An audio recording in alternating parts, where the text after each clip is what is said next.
International Vaishya federation IVF 12వ వార్షికోత్సవాన్ని పురస్కరించుకుని నిజామాబాద్ జిల్లా IVF సేవాదళ అధ్యక్షులు ముస్తాల సాయికృష్ణ ఆధ్వర్యంలో Indian red cross society blood బ్యాంకులో నిర్వహించిన రక్తదాన శిబిరానికి ముఖ్య అతిథిగా వీచేసిన ఐవీఎఫ్ సేవాదళ రాష్ట్ర చైర్మన్ డాక్టర్ బాలు మాట్లాడారు. ఇంటర్నేషనల్ వైశ్య ఫెడరేషన్ 12వ వార్షికోత్సవ సందర్భంగా దేశవ్యాప్తంగా రక్తదాన శిబిరాలు నిర్వహించడం జరుగుతుందని 50,000 యూనిట్ల రక్తాన్ని తలసేమియా వ్యాధితో బాధపడుతున్న చిన్నారుల ప్రాణాలు కాపాడడం కోసం అందజేస్తామని, ఇప్పటివరకు తలసేమియా చిన్నారుల కోసం 3,500 యూనిట్లకు పైగా రక్తాన్ని సేకరించి ఇండియా బుక్ ఆఫ్ రికార్డులో నమోదు కావడం జరిగిందని అన్నారు. రక్తదానం చేసిన రక్తదాతలకు ప్రశంసా పత్రాలు అందజేయడం జరిగింది. ఈ కార్యక్రమంలో రెడ్ క్రాస్ చైర్మన్ బుస్స ఆంజనేయులు, ప్రతినిధులు తోట రాజశేఖర్, రామకృష్ణ, ప్రణేష్, నరసయ్యలు పాల్గొనడం జరిగింది.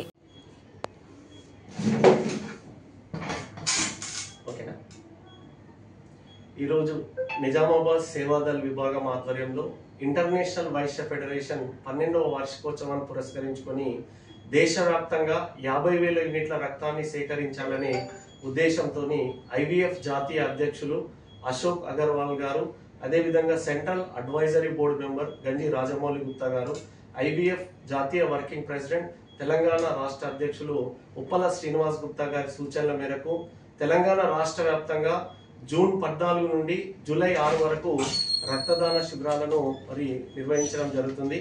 దానిలో భాగంగానే ఈరోజు నిజామాబాద్ జిల్లా కేంద్రంలో సేవాదళ ఆధ్వర్యంలో ఇండియన్ రెడ్ క్రాస్ సొసైటీ రక్తనిధి కేంద్రంలో ఈ రక్తదాన శిబిరం నిర్వహించడం జరుగుతుంది.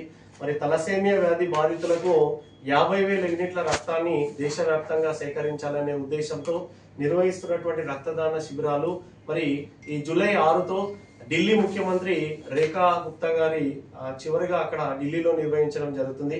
ఈరోజు నిజామాబాద్ లో కూడా సాయి కృష్ణ తెలంగాణ యూనివర్సిటీలో జూనియర్ అసిస్టెంట్ గా విధులు నిర్వహిస్తూ ఐవీఎఫ్ సేవాదళ చైర్మన్ గా ఉన్నటువంటి సాయి కృష్ణ ఆధ్వర్యంలో ఈ శిబిరం నిర్వహించడం జరుగుతుంది. రేపు చందానగర్ లో హైదరాబాద్ లో 6వ తారీఖు నాడు 12th యానివర్సరీ సందర్భంగా ముషీరాబాద్ వైశ్య హాస్టల్లో 250 నుంచి 300 యూనిట్ల రక్తాన్ని సేకరించడం కోసము రాష్ట్ర వ్యాప్తంగా కార్యక్రమాలు నిర్వహిస్తున్నాం. ఇప్పటి వరకు తలసేమియా వ్యాధి పిల్లల కోసము 2 సంవత్సరాల కాల వ్యవధిలోనే 3,500 యూనిట్లకు పైగా రక్తాన్ని సేకరించి నిజామాబాద్ జిల్లా కేంద్రంలో ఉన్న రెడ్ క్రాస్ కానీ, అదేవిధంగా thalassaemia sickle cell society Hyderabad వారికి కూడా అందజేయడం జరిగింది. రానున్న రోజుల్లో మరిన్ని రక్తదాన శిబిరాలను ఏర్పాటు చేసి తలసేమియా వ్యాధితో బాధపడుతున్న చిన్నారులకు సకాలంలో రక్తాన్ని అందజేయడానికి international Vaishya federation Kamareddy blood donor organisation అనేది కృషి చేస్తుందని సందర్భంగా తెలియజేస్తుంది.